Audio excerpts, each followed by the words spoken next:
Hej, witam serdecznie, Aleksander Wojtysiak, Między Światami Życia na Filipinach. 6:15.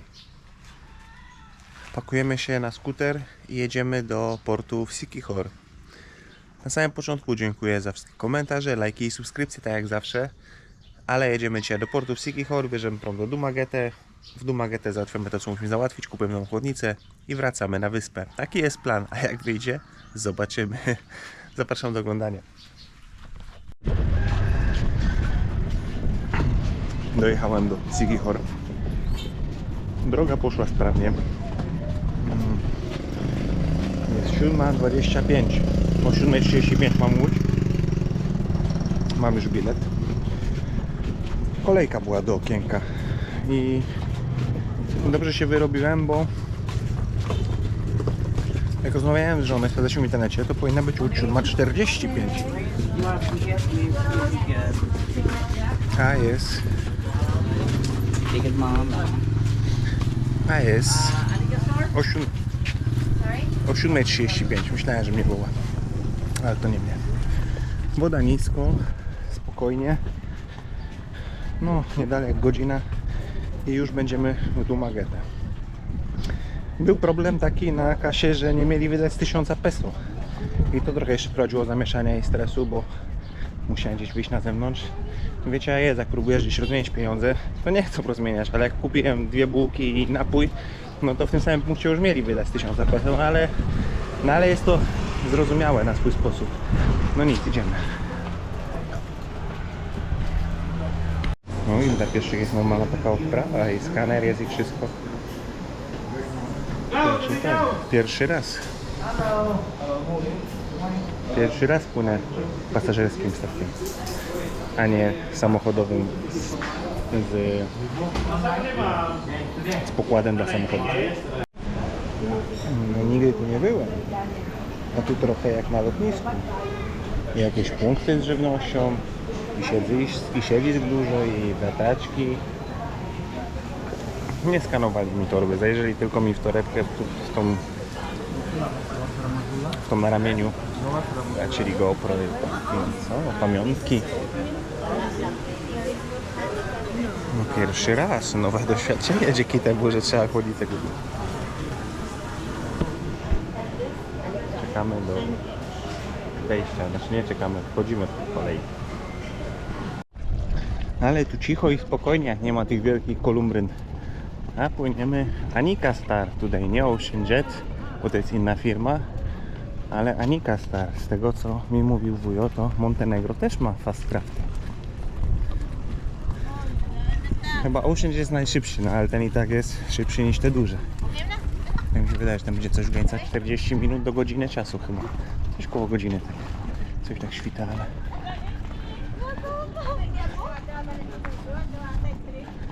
No i tu miejsca siedzące są numerowane. Każdy ma swoje. Nie no, dzisiaj to jest piękna pogoda do płynięcia, jeżeli chodzi o morze.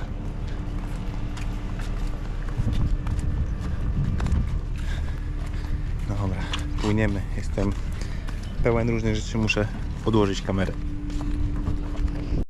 No dobrze, jesteśmy w środku. Otwórzmy trochę światło. Jesteśmy w środku.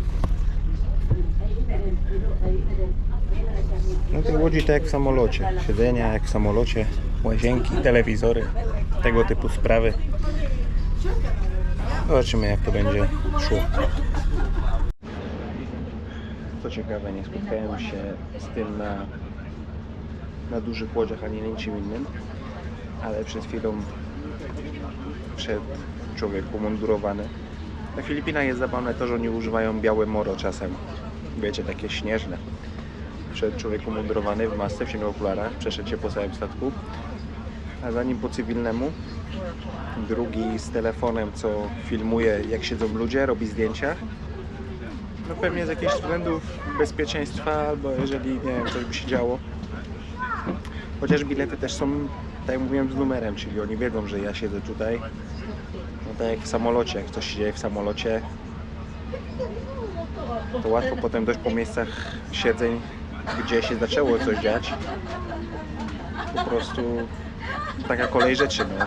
Nie będę tutaj wchodził w tematy, bo nie będę wchodził w głębiej w ten temat, bo to nie ma sensu na ten moment, ale myślę, że rozumiecie, o co mi chodzi.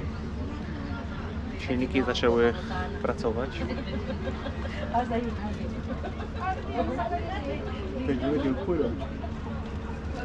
Jest kondola przeciwpożarowa i plan ucieczki. Ewakuacji.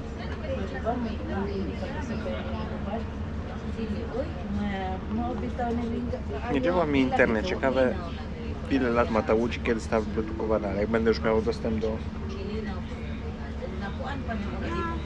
4G. No tutaj 5G to chyba jeszcze nie miałem. Mi się wydaje, że w Dumaguete też jest 4G.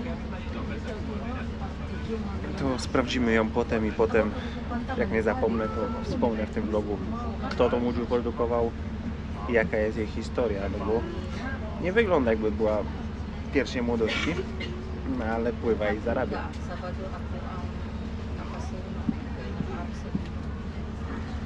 Chyba nikt obok mnie nie siedzi, tylko duży komfort podróży.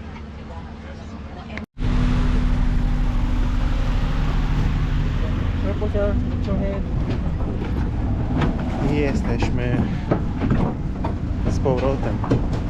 Dumaguete.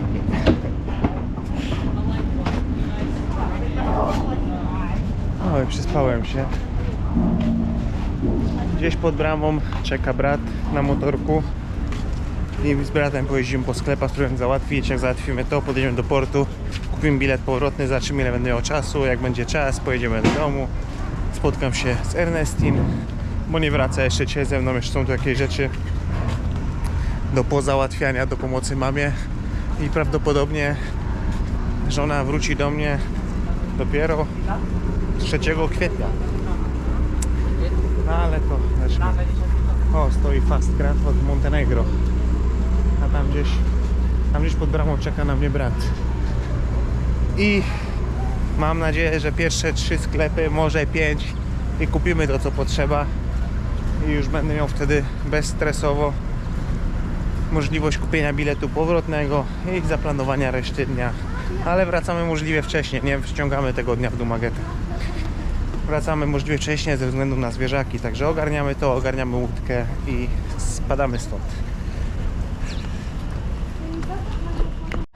I tu ludzi stoi masa, a wystarczy przejść tylko trochę do tyłu, trochę dalej w ten tunel. To do Ocean Jetta stała taka kolejka. A wystarczy przejść trochę do tyłu i jest Anika Star, to co przypłynąłem, ta łódka. I tam bez problemu. Wygląda na to, że złapiemy łódkę za 20 minut. Nie mogę powiedzieć, że było dużo stresu podczas pobytu w Dumaguete, bo brat naprawdę dał radę. No były duże korki. Jak jeździliśmy po sklepach, były duże korki. Odwiedziliśmy 4 różne miejsca, wszystkie w centrum, w granicy, myślę, że 1 kilometra od głównego marketu w Dumaguete. I udało się nam skompletować całe zamówienie. Ale no, nawet jeżeli ja byłbym tam na motorze, to ja bym tak nie jechał jak brat. Brat się przyciska typowo po filipińsku. Zawsze znajdzie jakąś dziurę, w którą się wciśnie motorkiem i jakoś sprawnie to po prostu poszło. I cała wycieczka poszła rewelacyjnie, jeżeli chodzi o tempo. Nowa chłodnica, koszt 5800 peso.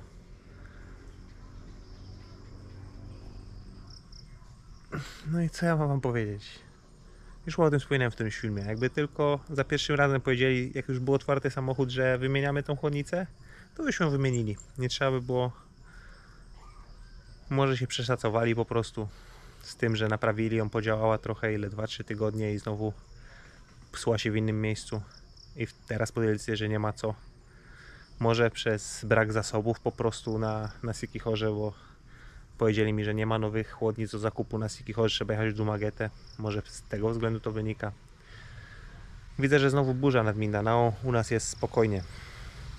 Dogrywam ten kawałek, żeby wstawić w środek vloga, bo po prostu w Dumaguete, będąc w Dumaguete, jeżdżąc na motorku po sklepach, jakoś za dużo hałasu, za dużo zgiełków, w sklepach też grała muzyka, nie miałyby te filmy żadnej wartości i sensu, także po prostu z kronikarskiego obowiązku musiałem to dograć. Udało się załatwić to, co potrzebowałem i lecimy dalej. No i co, wyjechałem z domu 6:30 skuterkiem. O 7:35 miałem łódkę, byłem na miejscu 8:45, przed 9 może. Jest godzina 10:30, a ja znowu jestem w poczekalni. Za chwilę wsiadamy na łódź i wracamy na Siquijor. 10:40, 11:40, przed 12 będziemy na Siquijorze i przed pierwszą będziemy z powrotem w domu. Także poszło to sprawnie na ten moment, mam nadzieję, że nie rzucam żadnego zaklęcia, ale poszło to dość sprawnie. No i oczywiście ogromna pomoc brata, który motorkiem odebrał mnie sportu i na motorku objechaliśmy kilku mechaników, nie mechaników, tylko sklepów z częściami, żeby po prostu kupić to, co potrzeba. Samochodem byłoby pewnie dużo dłużej. Nie miałem okazji spotkać się z żoną.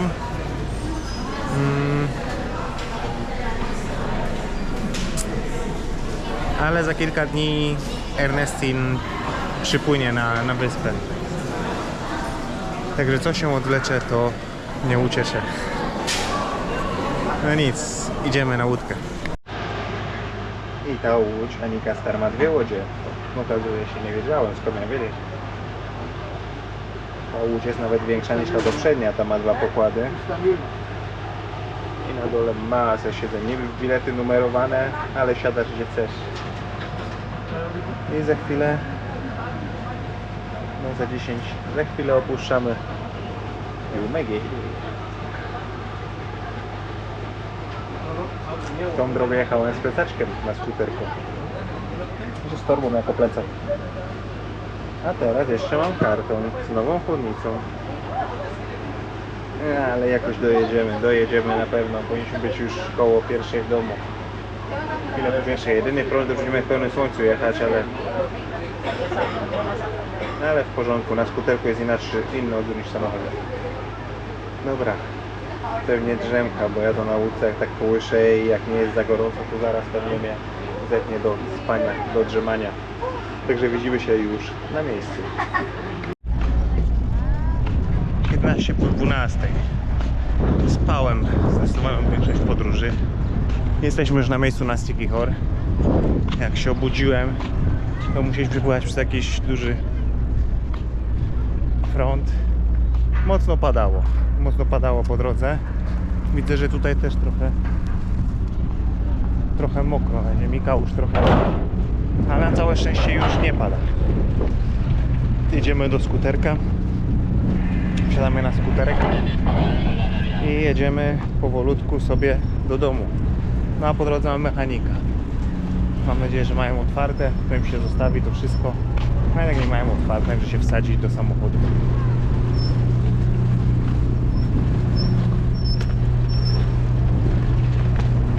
Najwyżej się wsadzi do samochodu, bo samochód stoi. No to Ocean Jet. Wygląda z tego, że Ocean Jet jest najszybszy. On płynie 40 minut. Ale ta godzina to też jest znośnie. Dobra, wychodzimy stąd. Skuterek jest. Odpalamy, pakujemy się i jedziemy. Nową chłodnicę jakoś z przodu między nogi, także filipiński transport. Trzeba będzie jechać trochę wolniej niż w tą stronę. No ale padało tutaj też, skuterek jest mokry. No już jest pochmurnie, nie będzie tak w czaszkę grzało. Tak, tą sobie czaszkę spalił, nie wziąłem kremu z filtrem sunblocka. Ale jakoś to będzie, dojedziemy. Ale to się dzisiaj wszystko pięknie poukładało. 20 po pierwszej, bo jeszcze podjechałem do Lazji, do piekarni. Chciałem być przed wieczorem, przed zmrokiem, a jestem wcześnie. Zobaczymy jak tam gang słodziaków. Hello! Hello! Hello Tulfi! Hello Rosie! Hello Musmus! Hello! Dobrze, bo akurat jest tak około południowo, pierwsza, druga z reguły dostają jedzenie zwierzaczki.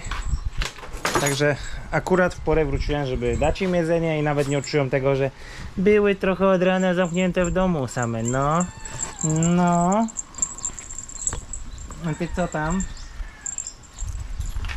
Idźcie na razie na dwór, a zaraz będę was karmił. Idźcie sobie na dwór.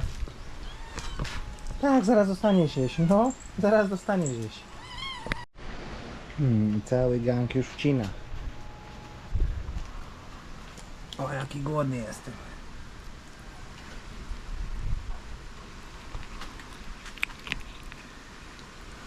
Najpierw całe mokre wyjadasz. Najpierw saszetkę powyjadać. Aż przemieliłem to wszystko, przemieszałem, to wyjadasz saszetkę sobie najpierw. No i jak tam? Smakuje pani? Bo panu to wszystko smakuje, pan to szufluje, że jak ja. Ja też jem szybko. A Ernesty nie powoli. Ale głodny. Ale głodny, jakby nie było 3 dni. A nie było mnie 4, 7 godzin. Bardzo ładnie to dzisiaj poszło, bardzo ładnie. Dzień schyla się ku końcowi, zbliża się do końca. Już po zachodzie słońca. Dzisiaj nic nie porobiłem w domu. Wstałem rano, pojechałem tam, niby spałem, nie wiem, pół godziny w jedną stronę, pół godziny w drugą stronę na łodzi. Ale wróciłem, jak już się miałem zbierać i przebierać, to zadzwoniła do mnie mama. Rozmawiałem z rodzicami prawie 1,5 godziny, a potem już było po godzinie 16 i jakoś tak już nie było sensu się po prostu przebierać i brudzić. Także będziemy kontynuowali budowę jutro. No ale na jedną rzecz na pewno chciałbym tutaj zwrócić uwagę. Jak wiecie, ja jestem na Filipinach od połowy listopada. I od połowy listopada, będąc tutaj, mogę wam pokazać, jak dzisiaj wygląda moja skóra. Myślę, że kamera to odda. Widzicie, jeździłem w krótkim rękawku na motorze. I to samo jest z nogami.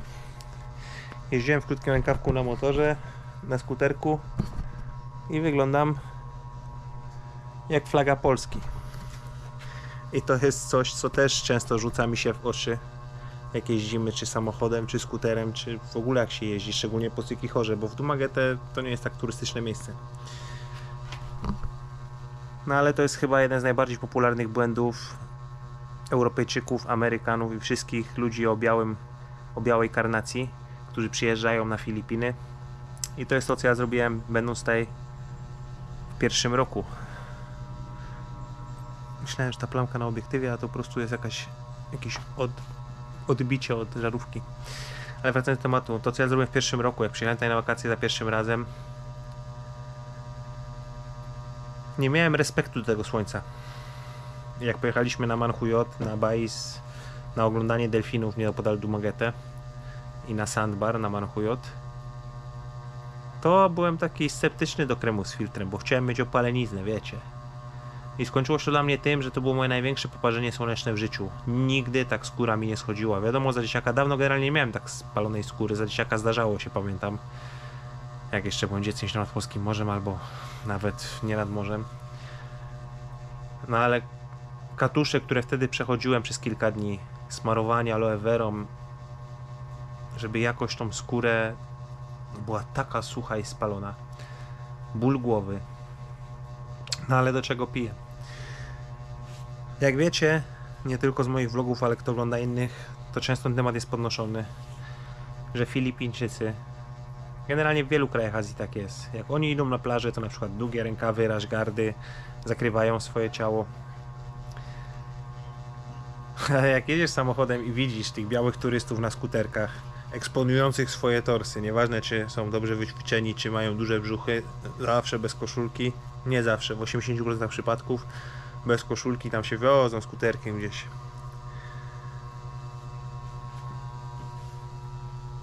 Nie pasuje to do obrazku Filipin samo w sobie. No a po drugie, zapewne, tak jak widzicie, co to znaczy dla mnie, gdzie to jestem już od, tak jak mówię, od listopada. Nawet zegarek mi się odbił, widać kopertę zegarka na lewym nadgarsku, jak jechałem na skuterze. Że to słońce jest po prostu zabójcze dla naszej karnacji. No i jeżeli już decydujesz się na taki ruch, no to kremy z filtrem. No inna sprawa, że nawet Ernestin często się śmieje, szczególnie jak się przez San Juan przejeżdża. Wszystkie Filipinki i Filipijczycy, spacerując po mieście w drodze na plażę, wszyscy są ubrani albo mają te swoje kostiumy kąpielowe, które też zakrywają. A te dziewczyny z Europy, z Ameryki, no to wiadomo, im więcej pokażesz, tym masz lepszy strój kąpielowy.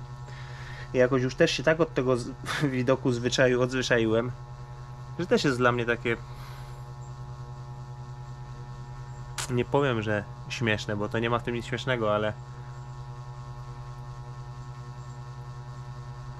w jakimś sensie, może niedosłownym, ale jest to niesmaczne po prostu.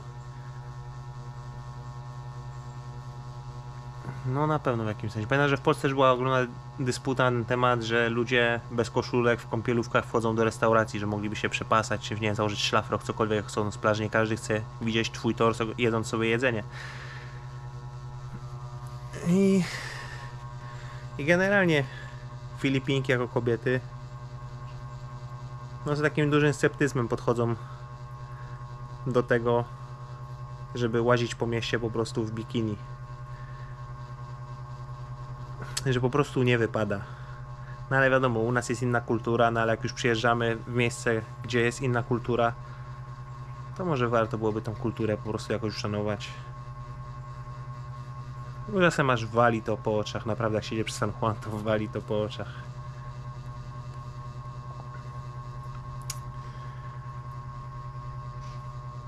No i kolejna kwestia, ta opalenizna, która ci wtedy wejdzie, bo to często jest spotykane właśnie, że turyści są spieczeni na czerwono przez brak tego szacunku i respektu do tego słońca, które tutaj jest.